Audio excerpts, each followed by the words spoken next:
સ્થાનિક સ્વરાજ્યની ચૂંટણીની ફોર્મ ચકાસણીની ગઈકાલે અંતિમ તારીખ છે ને તે પહેલાં જ વિપક્ષના નેતાઓ દ્વારા આક્ષેપો કરવામાં આવી રહ્યા છે કે તેમના ઉમેદવારોને ખોટી રીતે દબાણ કરીને ગુંડાઓ દ્વારા હેરાન કરવામાં આવી રહ્યું છે. સાથે જ પોલીસ સામે મદદની ગુહાર કરવામાં આવી રહી છે. તો પોલીસ પણ જાણે કે ગુંડાઓના સમર્થનમાં ઉતર્યું હોય તેવો ઘાટ ઘડાયો છે. આને લઈને આમ આદમી પાર્ટીના સુરતના નેતા રજનીકાંત વાઘાણીનો ગંભીર આરોપ સામે આવ્યો છે, જેમાં તેમના એક ઉમેદવારને ફોર્મ પાછું ખેંચવા દબાણ થયું ને ફોર્મ પાછું ખેંચાતા શું કહી રહ્યા છે રજનીકાંત વાઘાણી, વિગતે વાત કરીએ. વૈષ્ણવજન તો તેને કહીએ જે પીડ પરાઈ જાનાને રે. નમસ્કાર દર્શક મિત્રો, નવજીવન ન્યૂઝમાં આપનું સ્વાગત છે. હું છું ફૈઝાન. કોંગ્રેસ હોય કે આમ આદમી પાર્ટી, હાલ સ્થાનિક સ્વરાજ્યની ચૂંટણી જે જાહેર થઈ છે તેને લઈને તેમના એવા આરોપ છે કે ભારતીય જનતા પાર્ટી હવે અંતિમ ઘડીઓમાં પોલીસ અને તેમના ગુંડાઓનો દુરુપયોગ કરીને વિપક્ષના ઉમેદવારોને ખોટી રીતે દબાવવામાં આવી રહ્યા છે. ફોર્મ પરત ખેંચવા માટે પ્રેશર કરવામાં આવી રહ્યું છે. અને આવી જ રીતે વાત કરીએ તો સુરતના ઓલપાડ ખાતે મોર જિલ્લા પંચાયતના જે આમ આદમી પાર્ટીના ઉમેદવાર હતા તેજસ પટેલ, જેઓ ખેડૂત નેતા છે, તેમનો ફોર્મ પરત ખેંચવા માટે દબાણ કરવામાં આવ્યું.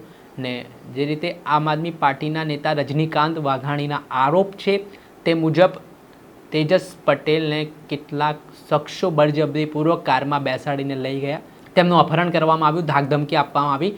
ત્યારબાદ તેમનો ફોર્મ પરત ખેંચવા માટે પ્રેશર કરવામાં આવ્યું અને તેજસ પટેલે ફોર્મ પરત ખેંચ્યું. ત્યાર પછી તેજસ પટેલનું રજનીકાંત વાઘાણી પર ફોન આવ્યો અને તેમણે આખી ઘટના જણાવી, જેને લઈને હાલ રજનીકાંત વાઘાણી પોલીસ પર પણ બરોબરના રોષે ભરાય છે અને કહ્યું છે કે પોલીસને લોકો રક્ષા માટે ફોન કરતા હોય, સંપર્ક કરતા હોય છે, પરંતુ પોલીસ પણ હવે જાણે કે સરકાર માટે હાલ ચૂંટણીના સમયમાં વિપક્ષને દબાવનું કામ કરતી હોય તેવો ઘાટ સર્જાયો છે.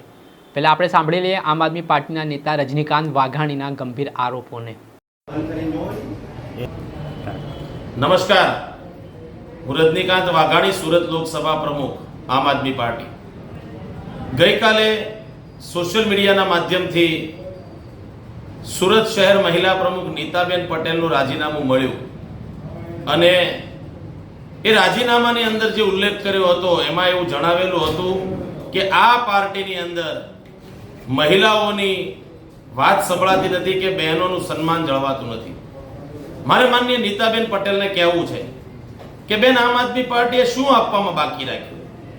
નીતાબેન પટેલ પાર્ટીમાં નવા જોડાયા ને એમને ગઈ કોર્પોરેશનની ચૂંટણી 2021માં પાર્ટીએ લડાવી.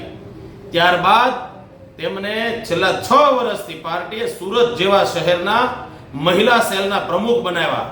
સુરત ગુજરાતનું ગ્રોથેબલ એન્જિન છે. એમના શહેર પ્રમુખ તરીકે, મહિલા શહેર પ્રમુખ તરીકે માન્ય નીતાબેનને જવાબદારી મળી 6 વર્ષથી. માન્ય નીતાબેન છેલ્લા 1 વર્ષથી નવસારી લોકસભાના સહપ્રભારી તરીકેની જવાબદારી નિભાવી રહ્યા હતા. તો પદની દ્રષ્ટિએ નીતાબેનને આપવામાં કંઈ બાકી નથી મૂક્યું.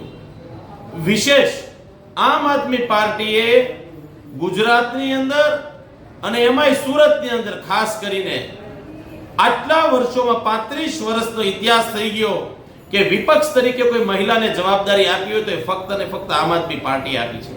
અમારા બેન પાયલબેન સાકરિયા 2.5 વર્ષથી વિપક્ષ નેતા તરીકેની જવાબદારી નિભાવી રહ્યા હતા. દંડક તરીકે બેન શ્રી રચનાબેન હિરપરા 2.5 વર્ષથી જવાબદારી નિભાવતા હતા.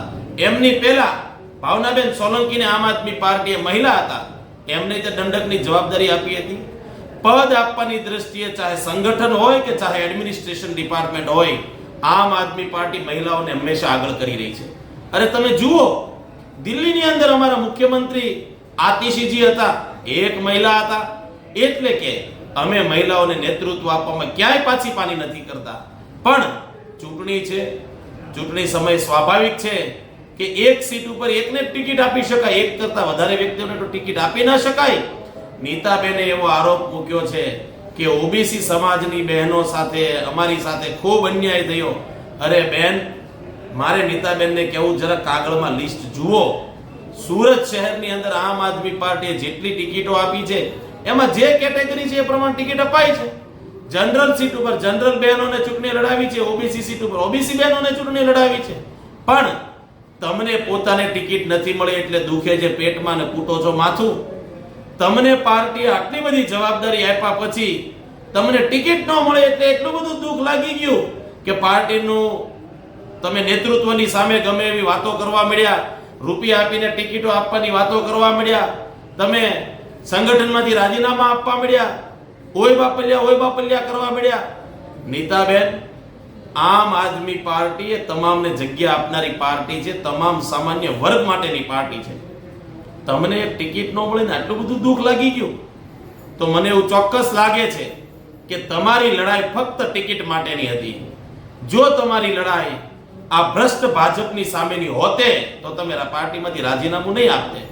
આ ભાજપ તમારા મારા જેવા હજારો સામાન્ય લોકોને દુખી કરી રહ્યા છે, પીડા આપી રહ્યા છે. ત્યારે આપણી સૌની એક સહિયારી જવાબદારી છે કે ભ્રષ્ટ ભાજપની આ સિસ્ટમની સામે આપણે બુલંદાઈથી અવાજ ઉપાડીએ.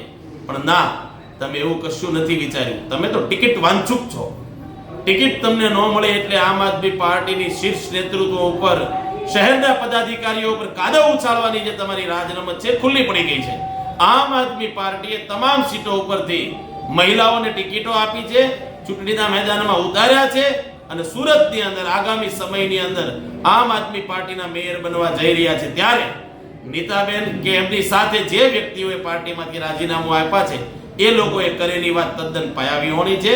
આમ આદમી પાર્ટી તમામને જગ્યા આપે છે, પણ ચૂંટણી સમય છે, એક સીટ ઉપર એક વ્યક્તિને ચૂંટણી લડાવી શકીએ એટલે ક્યાંક ને ક્યાંક મેરિટની અંદર જે વ્યક્તિઓ સેટ ન થતા હોય એમને પાર્ટી ચૂંટણી ન લડાવતી હોય. અને રાજનીતિમાં ધીરજ તો સૌથી મોટી પરીક્ષા છે. આ વખતે ટિકિટ ન મળે, ચૂંટણી લડવા ન મળે, 5 વર્ષ પછી બીજી વખત ચૂંટણી આવશે, પાર્ટી સૌને તક આપશે. પણ પાર્ટીના આવી રીતે કાદવ ઉછાળી પાર્ટીના નેતાઓ સામે જૂઠા આરોપો મૂકી આ માનનીય નીતાબેને પોતાની માનસિકતા છતી કરી છે. એટલે નીતાબેને કરેલો આરોપ તદ્દન પાયાવિહોણો છે અને વાતને હું શ્રદ્ધીઓ આપું છું. આભાર. ભારત માતા કી જય. આપણે સાંભળ્યા હતા આમ આદમી પાર્ટીના નેતા રજનીકાંત વાઘાણી. તેમણે જે આક્ષેપો કર્યા છે પોલીસ અને ભારતીય જનતા પાર્ટીના નેતાઓ પર, તેના કારણે રાજકારણ ગરમાયું છે અને હવે જે રીતે અલગ અલગ જિલ્લાઓમાંથી આ બનાવો સામે આવી રહ્યા છે તેના કારણે સવાલ ઉઠવાની શરૂઆત થઈ છે.